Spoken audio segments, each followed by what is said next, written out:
he's taken our last two chances until we have money back or the embryos back or the embryos back. There isn't a next step for us. There isn't anything we can do at this point. Fox 17 News investigates after hundreds of families are shattered when a Nashville fertility center abruptly shuts down back in April. Since then, lawsuits and allegations are stacking up against the Center for Reproductive Health. As Fox 17 News' Megan O'Halloran shows us tonight, for those patients who trusted Dr. Jaime Vasquez, Dr. Ferrer Dyer, and this practice, it has changed their family planning trajectory. For the last 20 years, people showed up here at their most vulnerable with hearts and wallets wide open. Families struggling with infertility, single women in a race against the clock, some battling cancer, trying to protect their future. The Center for Reproductive Health has been the last stop on the painful journey that led them here. Aaron and Gregor Meyer have been trying to have children for the last 6 years. It's become a $65,000 investment, and so far, they have nothing to show for it. We have spent so much money on IVF. We have, it is not cheap. It has taken all of our savings. And for this last round, this last time, we were like, all right, we had to pull out of retirement for it. And it was a one-time deal. We were only going to do it once.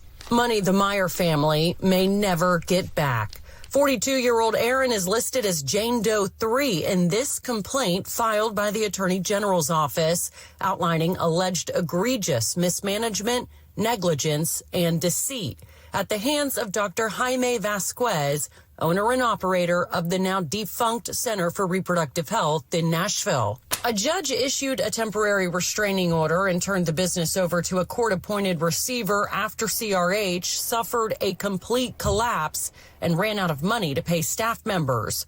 The first of many troubling revelations.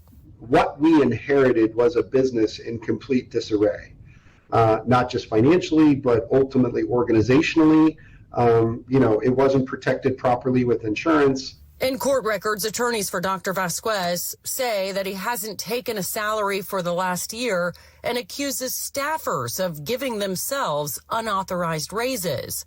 On top of that, there are allegations that one of the employees that represented himself as a doctor is in fact not a medical professional. And so obviously that whole situation comes into play. Ferrer Dyer is listed on social media pages for CRH as Dr. Dyer, and now his medical background has come into question. There is speculation he's left the country. It's all part of a Metro Police investigation. Another infuriating development for the Meyer family. It's sort of the Wild West. IVF is the Wild West. And who's got the oversight? Who's making sure that he's not taking advantage of his patients? At the end of their fertility journey, the Meyers say they're now out of time and out of money. They adopted 2 embryos from the clinic that were being stored in cryopreservation tanks on site, but they have no idea if the genetic material is viable or even being properly cared for at this point. The court has ordered all genetic material to be transported to Tennessee Fertility Institute, where it will undergo a full medical audit.